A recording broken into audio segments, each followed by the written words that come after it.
Piwo, które niby piję, to woda. Butelka została mi po jakimś melanżowym dniu.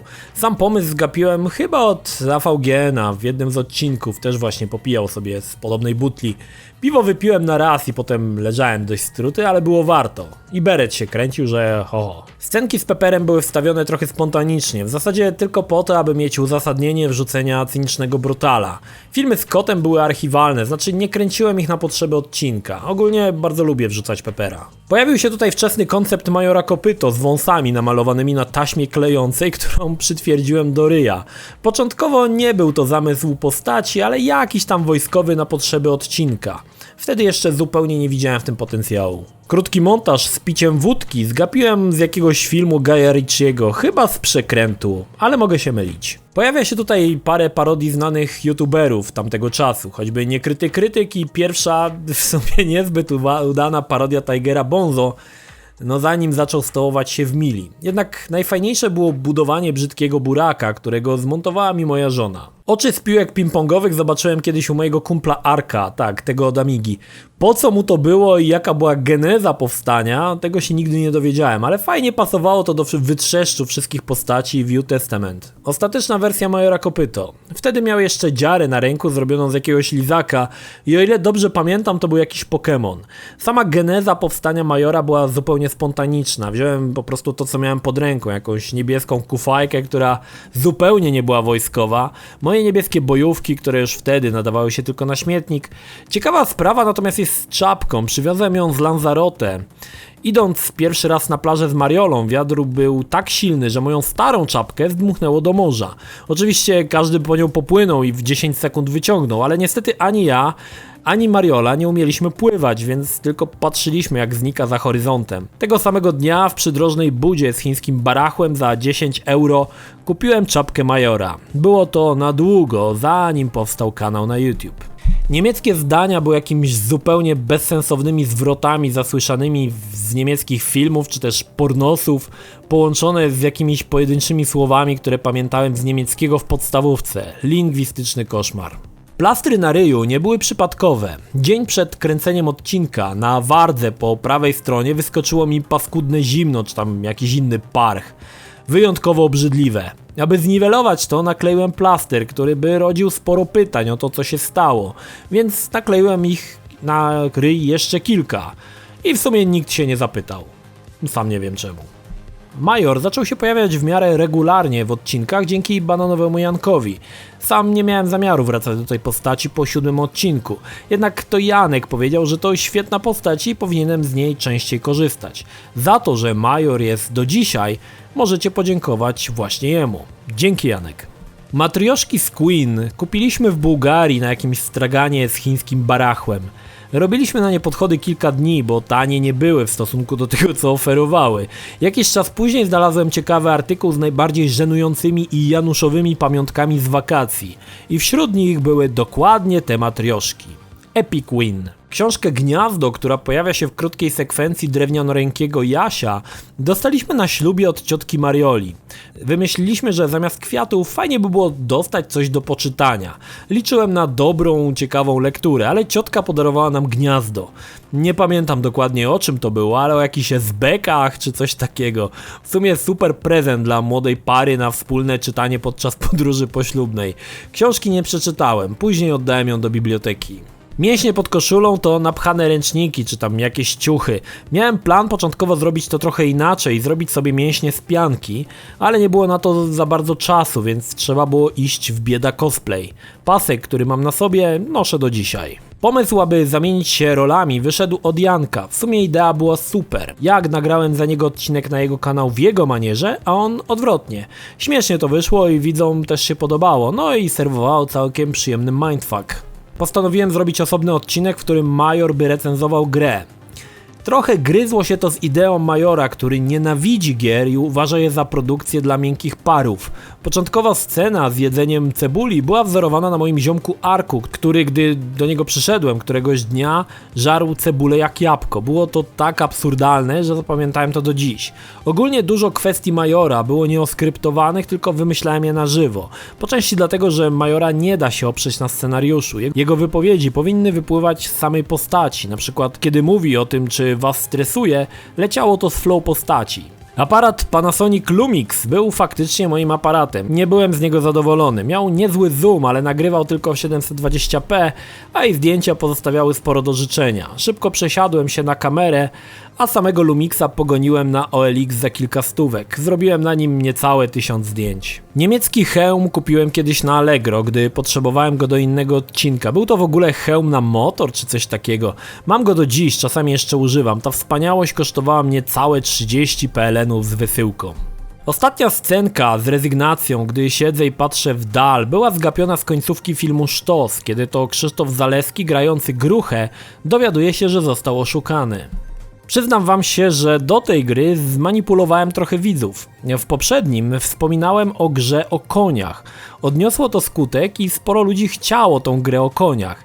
Sprawiało to wrażenie, że sami widzowie wyszli z inicjatywą, aby gra o koniach się pojawiła.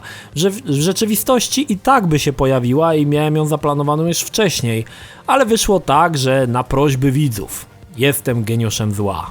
Pojawia się tutaj Mieczysław, który też był postacią wymyśloną z potrzeby chwili. Ten odcinek to też najpoważniejsza inwestycja. Maska gazowa za złotych 40 bez przesyłki. I tutaj pojawia się pierwszy raz słynne tetowanie.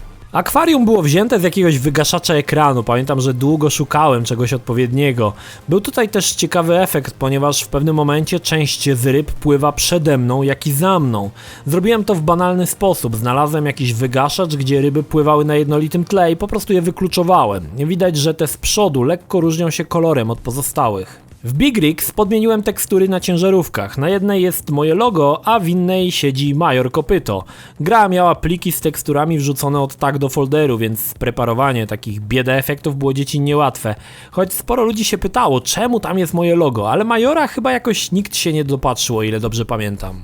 Z Niną Trylogią jest ciekawa historia. Wiele lat później robiłem wywiad z Maciejem Miąsikiem, ikoną polskiego game devu, i on właśnie powiedział mi, że nad Niną pracował i całą genezę, dlaczego tak ta gra wyglądała. Nie wiem, czy widział odcinek Zagrajmy w Krapa o tej grze, ale było mi wtedy strasznie głupio. Figurkę Jasona wygrałem w jakimś konkursie dawno temu. Nawet nie wiem, czemu ją wygrałem, widocznie coś zrobiłem najlepiej. W zasadzie mam ją do dziś, jest to jedna z 2 figurek, jakie wygrałem. Druga, co ciekawe, to też był Jason, tylko że z filmu Jason X. Natomiast lalka Barbie z alternatywnej wersji odcinka to lalka Marioli z dzieciństwa. Palenie fajki pod wodą, które pokazuje Major, zgapiłem z klipu Raya Parkera Jr. do piosenki Ghostbusters. Trik wykonywał pod koniec klipu Chevy Chase. Co ciekawe, nigdy nie paliłem fajek, ale powtórzyłem ten trik za pierwszym razem bez spalenia sobie ryja. Fajkę dostała Mariola od koleżanki z pracy, dlatego jest to jakaś cienka, mentolowa odmiana dla mięczaków. Azergotyl 1 pojawił się jako narrator w tym odcinku. Sporo słuchałem wcześniej jego creepypast i pomyślałem, że fajnie by było go zaprosić. Szkoda, że ludzie niezbyt dobrze to przyjęli. Scenkę z leniwcem nakręciłem w Loro Parku na Teneryfie. Fajnie się złożyło, bo Azergotyl podobno bardzo lubi leniwce. Oglądaliśmy z Mariolą namiętnie Dextera. Pomyślałem, że fajnie będzie przerobić charakterystyczny, świetny początek. Sceny z krwią nie były sfingowane. Naprawdę przeciąłem sobie palca, co widać na kolejnych ujęciach, i kapałem swoją krwią. Jedynie scenka z gazą była sfingowana i zrobiona na keczupie z wodą. Karabin z początku był wiatrówką pożyczoną od brata Marioli Jacka. Również od niego pożyczyłem atrapę granatu, tak zwanego tłyczka do ziemniaków, jakiego używali Niemcy podczas II wojny światowej. Granat był świetny, bo wyglądał on jak prawdziwy. Rudy był pomysłem całkowicie z dupy, znaczy podobał mi się całkowity absurd tej postaci, choć chyba źle to pokazałem, bo nikt nie ogarnął, o co chodzi. Zamysł był taki, że będzie to bardzo mądra postać, elokwentna, z ładnym głosem, mieszkająca na wsi. Jednak wszystko się zmienia, gdy uruchamiasz kamerę i dostaje on całkowitego paraliżu ze strachu przed obiektywem. Czyli w zasadzie postać, która fajnie gada, ale nigdy się o tym nie będziesz mógł przekonać. Czapka uszatka Rudiego była pożyczona od Marioli, a garniak to chyba mój ze ślubu. Niebieski dresik to faktycznie mój dresik, którego Mariola zabroniła mi kiedykolwiek zakładać. Dostałem go od rodziców dawno temu, no bo jak to, chłopak z blokowiska nie ma dresa z paskami? Być tak przecież nie może. Figurka na początku to autentyczna afrykańska figurka murzynki z mahoniu, którą Mariola dostała od ciotki, która mieszkała w Johannesburgu. Natomiast kupę, która była w pudełku od Daikatany, kupiłem na Allegro. Byłem z niej bardzo zadowolony, bo jest niezwykle realistyczna. Nisko latające penisy to w zasadzie filmowa wersja dowcipu, który kiedyś słyszałem. Wydawał mi się wyjątkowo absurdalny i w zasadzie nie wiem, co sprawiło, że zamieściłem go w tym odcinku. To, że dziad okazuje się na końcu majorem, wpadłem podczas nagrywania ostatniej sceny. Było to fajnym mindfuckiem. Koszula, którą mam na sobie, od kogoś dostałem. Był na niej jakiś taki mangowo-chiński samuraj z krowimi oczami. Potem dostałem zakaz zakładania tej koszuli kiedykolwiek. Monolog majora, który wypowiada podczas wyciszenia ekranu, był całkiem śmieszny i pełny dziwacznych zwrotów. Nie pamiętam dokładnie, co tam było, ale było to zabawne. Dlatego wyciszyłem, aby nikt się o tym nigdy nie dowiedział. Słynny medal z kartofla był wzięty z jakiegoś komiksu, który czytałem dawno temu. Może to był Tytus? A może nie pamiętam. Aniołki Charlie'ego były grą, która wypłynęła całkowicie znikąd. Nie byłem zupełnie świadomy istnienia tego tytułu, aż ktoś mi napisał maila, żeby to sprawdzić. No i pykło. A, jest tu jeszcze wierutne kłamstwo. Nie oglądałem tych filmów przed ograniem, nie chciało mi się. Znaczy, kiedyś widziałem część pierwszą, jakoś sądziłem, że nie dam rady, albo mam za mało w lodówce alkoholu, aby się zmierzyć z 2 częściami po kolei. Ride to Hell faktycznie kupił mi Bartek GM. Wprowadziłem tutaj inny sposób prowadzenia odcinka, omawiając całą fabułę, która była wyjątkowo głupia. Co ciekawe, większość gliczy w grze nie jest przypadkowa. Każdy, kto zagra w tytuł, spotka te same błędy w tych samych miejscach. Home Alone to kolejny odcinek robiony wspólnie z Bananowym Jankiem. Ponownie cała idea była jego i faktycznie tą grę do mnie wysłał. Na końcu też wysyłam jemu tą grę.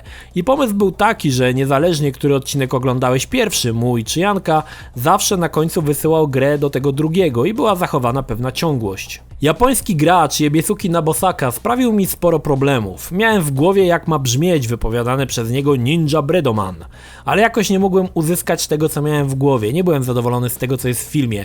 Nie brzmiało to japońsko. Nadal mi brzmi w głowie, jak powinno to wyglądać, ale nie potrafię tego wyartykułować. Z Fugitive Hunter jest ciekawa sprawa, otóż pojawiły się 2 okładki tej gry z cenzurą i bez niej. Tam, gdzie był Osama Bin Laden w drugiej wersji, zamazano go na czarno. Zauważyłem to kiedyś całkowicie przypadkowo. Obie gry rozdałem do pudła, więc możecie sobie sprawdzić i porównać na filmach. Końcowa animka wzorowana na South Parku zajęła mi masę czasu, ale byłem bardzo zadowolony z efektu. Postanowiłem zakończyć odcinek cliffhangerem, podobnie zresztą jak w odcinku Cartman's Mom is a Dirty Slut. Podczas pracy nad odcinkiem faktycznie padł mi dysk twardy z materiałami, dlatego musiałem go podzielić na 2 części. Problem był na tyle poważny, że rozważałem oddanie go do firmy zajmującej się odzyskiwaniem danych. Jednak zrezygnowałem, bo udało mi się dzięki specjalnemu oprogramowaniu odzyskać część utraconych plików, ale ciśnienie miałem potężne. Pierwsza reklama sklepu z koszulkami. Przyznam, że sam sklep wydawał mi się takim sobie pomysłem. Ktoś mnie na niego namówił, ale wolę nie mówić kto. Wszystkie nadruki projektowałem sam i w sumie miałem jeszcze sporo innych pomysłów, jednak z czasem doszedłem do wniosku, że szkoda mi na to czasu. Sklep w sumie działa do dziś, ale mało kto tam zagląda. Zdjęcie, które pokazuje się w odcinku, było zrobione przez moją mamę aparatem jeszcze na kliszę podczas tyrania w Commodore na moich urodzinach czy tam imieninach. Joystick był to quickshot na stykach węglowych, wtedy absolutna nowość. Osoby na zdjęciu to mój najlepszy kumpel Piotr, a drugi to Marcin, który później jako jedyna mi znana osoba posiadała peceta. Po prawej stronie, choć to bardzo słabo widać, stoi zegar, który miał być marki Bieda Disney. Była tam myszka Miki i jakiś krasnal, który wraz z tykaniem kiwał głową. Postacie wyglądały, jakby były oblane kwasem i Disney by się w grobie przewrócił, jakby zobaczył, jak to wyglądało. Na górnej półce natomiast widać książki. O ile mnie wzrok nie myli, jest tam komplet przygód pana samochodzika, którego namiętnie wtedy czytałem. Niżej półka zawiera komiksy, które niemniej namiętnie też zbierałem. Pepper przebrany za Robina był ciężki do nagrania, bo kot zrzucał maskę w sekundę, dlatego filmowałem go trzymając mu łapy, co jak widać nie było dla niego komfortowe i nie był zadowolony z tego powodu. Maskę Batmana kupiłem na Allegro za jakieś grosze, a maskę Nightwinga upitoliłem z kartonu. Tururu, które wypowiada Major, było zgapione z Sary, kiedy to samo wypowiada Boguś Linda w jakiejś dyskotece. Dinner Date po napisaniu scenariusza wydawał mi się za wulgarny. Nie chciało mi się już tego zmieniać, więc znalazłem inne wyjście. Bluzgometr. Niby nic, ale łagodziło wydźwięk, bo dawało złudzenie, że tak miało być specjalnie. No ale nie było. Jestem leniwym kłopouchem. Zamieszczenie Jasia Fasoli w odcinku było fajnym pomysłem, co jednak zweryfikowałem, gdy zacząłem klatka po klatce go wycinać. Krew mnie zalewała i miejscami widać, że trochę już mi się nie chciało. Na kartce i w głowie wyglądało to na fajny pomysł, ale jak przyszło to do czego, myślałem nawet o zarzuceniu całej gry i zrobieniu czegoś innego. Postać Jezusa wzbudziła sporo kontrowersji. Mało kto załapał, że to nie Jezus, a Jesus, czyli taki hiszpański Jezus. Niemniej ciśnienie było spore, a w komentarzach było ostro. Podobało mi się to. Wtedy postanowiłem, że gry religijne pojawiają się częściej. Pomysł z brudną starą dechą wziąłem ze sketchu Monty Pythona, kiedy to do studia zaprosili gości i wśród nich była brudna plama oleju czy coś takiego. Fajny, absurdalny pomysł. Nie miał jednak nic wspólnego z kontrowersjami w poprzednim odcinku. Podkręciłem oczywiście śrubę bardziej, wspominając matkę często chorą. W komentarzach rozgorzała kolejna wielka wojna, a ja czytałem to wesół. Pójdę za to do piekła. Początek nagrany w plenerze, nagrałem urodziny w Iłży. Co ciekawe, mnóstwo ludzi porównywało mnie do Radka Kotarskiego, choć parodiowałem oczywiście Bogusława Wołoszańskiego, co niektórzy prawidłowo odgadli. Kubek z połem, który pojawia się w jednej z sekwencji, był zakupem Marioli podczas powrotu mody na PRL. Pamiętam, że sporo ich szukała, aby były oryginalne. Mamy je do dziś. W jednej scenie pojawia się maskotka Murzyna, którą Mariola przytargała z jakiegoś lumpeksu czy coś. Później czytałem jakiś artykuł, w którym ta właśnie maskotka znalazła się w 10 najbardziej rasistowskich zabawkach na świecie. Czasami sam nie wiem, że mam takie skarby w domu. Lassie to chyba mój najsłabszy odcinek. Gra była tak kiepska, że nie było nawet co wyśmiać, ale zgapiłem się z tym i już nie było czasu, aby nagrać coś innego i upitoliłem film trochę od niechcenia. Fotki z wakacji były robione w Turcji. Co ciekawe, faktycznie byłem wybrany najbardziej białą osobą na turnusie i nie była to zmyślona historia. Kolejna gra religijna, więc postanowiłem podkręcić śrubę ze świetnym Piotrem a pod stołem. Rozpoczęła się trzecia wojna w komentarzach. Przyniosła mi wiele radości. Odcinek jakoś w ogóle się pojawił tuż przed Wielkanocą, o ile pamiętam. I był oto nawet ból dupska na wykopie. Chyba nawet 5 osób to obchodziło i to wykopali. Little Britain to po Lassie mój drugi z najmniej lubianych odcinków. Gra była tak głupia i tak nieciekawa, że w zasadzie ciężko było ją wyśmiać. Ostatnia scena ze wszystkimi postaciami to kompozycyjny koszmar. Teraz zresztą zauważyłem, że Mieczysław jest trochę za duży. Problemem były timingi, aby dialogi nie zachodziły na siebie, ani nie było zbyt długich przerw. Wszystko wyliczałem w głowie w czasie rzeczywistym, kiedy mam się odezwać, a kiedy stać bez ruchu. Gościnny występ doktora Albana oparłem tylko i wyłącznie na tym, że w jednej scenie bieg bohatera przypomina scenę z klipu doktora Albana, która trwała może ze 2 sekundy. Jakoś tak mi się skojarzyło i tak Alban został sponsorem odcinka. Wiem, że powód głupi, ale zagrajmy w krapa, wszystko jest tak strasznie głupie. Ze wszystkich gier religijnych Katechumen jest najbardziej grywalny i najbardziej przypomina w jakiś wykrzywiony sposób grę wideo. Nie żebym bronił czy coś, ale jeżeli szukacie religijnego FPS-a, aby indoktrynować, to Katechumen z klękaniem do miecza nadaje się najbardziej. Z Mietkiem Mietczyńskim znamy się od jakiegoś czasu, choć nigdy się nie spotkaliśmy. Zaprosiłem go do wzięcia udziału w niewielkiej rulce, zgodził się bez problemu. Aha, i polecam jego kanał. Moje krapowizje nie mają startu do masochisty. Mietek jest najlepszy. Pak z moim wymarzonym chłopakiem dostałem od Bobra Boberskiego, który ze swoją dziewczyną prowadzi stronę expi.pl. Scenka z ojcem była inspirowana sketchem Monty Pythona z dziećmi w galerii sztuki, gdzie mamuśki dawały wpysk dzieciom za to, że zjadały obrazy. Natomiast broda i brwi były moją kolejną inwestycją. Lubię tę scenę, bo nadal mnie bawi, choć nie spotkała się z wielkim entuzjazmem wśród widzów. Może dla niektórych za bardzo przypominała rzeczywistość? Ostatnia scena, gdy gram w Mortal Kombat i wyciągam język, była zgapiona od mojego kolegi z podstawówki, niejakiego Gajdy, który gdy biegał na WF-ie starał się językiem dotknąć ucha. Dziwaczne. Z Battle for Pacific jest ciekawa kwestia. Sporo ludzi pisało, że grali albo że mają tą grę i tamtych gliczy nie ma i to jest prawda. Pewna partia gier została wypuszczona na samym początku na premierę i była popsuta. Potem wycofali ją z półek i wrzucali wersję poprawioną. Masę czasu zajęło mi znalezienie odpowiedniej kopii. Kupowałem te gnioty na eBayu i chyba za 4. razem był strzał trafiony. Po premierze odcinka Skarb Sobieskiego jeden z właścicieli studia napisał do mnie maila z zarzutami, że robię to na pewno na polecenie CD Projektu i że chcę go zniszczyć, bo coś tam. Nie do końca wiem, o co chodziło. Pomiędzy wierszami wydaje mi się, że Sobieskiego tworzył były pracownik CD Projektu, który odszedł z firmy w mało przyjacielskich warunkach. Klocuch, klocuch, klocuch. Nie było to trudne, w końcu dzwoniłem sam do siebie, ale pomysł zagrajmy w kraba, na który wpadłem, był genialny. Do dziś tak uważam. Uwielbiam klocucha. Taki mój mały narcyzm. Karzeł z Bazarowej naprawdę istnieje, nie tak dawno widziałem go będąc w tamtych rejonach, choć podejrzewam, że nie był świadomy fanpage'a, którego prowadzi ktoś inny. Choć jak ostatnio sprawdzałem, ktoś zdjął już stronę z Facebooka. Gdy zaćpany Jesus wspominał o Bugim, była to fraza z dowcipu, który opowiadał mi dawno temu mój kolega Piotr. Byliśmy w stanie totalnego zaćpienia, może dlatego tak mi się ten dowcip podobał, a może był faktycznie śmieszny. Lula 3D była ryzykownym posunięciem, film mógł być zdjęty, pomimo że zastosowałem cenzurę. YouTube dokopał się do niego po roku czy nawet więcej i dowalił ograniczenie, ale po takim czasie, nic to już nie zmieniło. Wersja Director's Cut Action 52 była najdłuższym odcinkiem serii, jaki powstał. Początkowo nie chciałem robić wszystkich gier, tylko kilka, ale potem doszedłem do wniosku, że w sumie jak już zacząłem, no to ukończę. Słoiki z końcówki filmu były pierwszym konceptem Analusa. Jeden to słoik po buraczkach z Lidla, a drugi po ogórkach konserwowych, także z Lidla. Stos listów czy też paczek leżących na stole był faktyczną kupą paczek z grami, które zacząłem otrzymywać od widzów. Oczywiście w środku były same krapy. Podobała mi się koncepcja nagrywania wszystkiego z widoku FPS, jednak wtedy nie ogarniałem jeszcze, że kamera powinna być na wysokości ust, tak jak kręcono w Hardcore Henry, aby było widać prawidłowo ręce, a kamera sprawiała wrażenie umieszczonej na karku.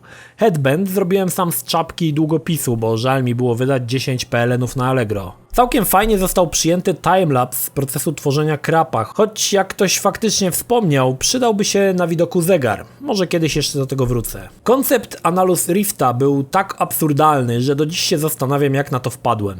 Niemniej, wyszło to całkiem nieźle. Niestety hełm został zutylizowany niedługo po odcinku przez moją żonę, bo zajmował za dużo miejsca. Dziwaczne ujęcia z początku odcinka to dzięki kamerze Xiaomi, która nagrywała w bardzo szerokim kącie. Dzięki zbliżeniu do ryja uzyskałem efekt kuli. Sam pomysł wziąłem z filmu Hot Shots, gdzie jeden z bohaterów widział w ten sposób. Ciekawostką jest to, że mój kumpel Piotr miał Judasza w drzwiach, który właśnie dawał ten sam efekt, gdy ktoś przez niego patrzył.